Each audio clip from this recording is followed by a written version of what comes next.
అందరికీ ముందుగా వైకుంఠ ఏకాదశి శుభాకాంక్షలు. అండ్ సారీ వీడియో లేట్గా పోస్ట్ చేసినందుకు అండ్ విష్ చేయడం కూడా లేట్ అయిపోయింది. So sorry guys. నేనైతే ఈవినింగ్ అయితే గుడికి వెళ్ళిపోయా. నాకైతే 1 hour పట్టిందనమాట దర్శనంకి. మీ అందరికి కూడా ఎంత టైం పట్టిందో కామెంట్ అయితే చేసేయండి. అయినా మీరు చేయరు, బట్ అయినా నేను అడుగుతున్నా, చేసేయండి. మేము వెళ్ళిన గుడి దగ్గర అయితే లాస్ట్ ఇయర్ నేను ఈ ఇయరే వైకుంఠ ఏకాదశి రోజు నేను బ్లాగ్ పోస్ట్ చేసిన.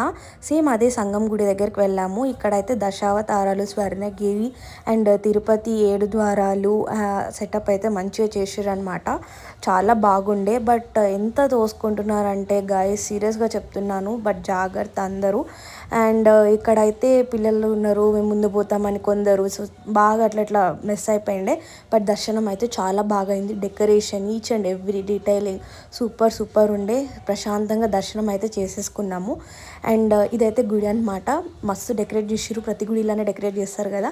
ఈ వీడియో నచ్చి ప్లీజ్ లైక్ చేసి subscribe. Bye tata, love you, see you on next vlog.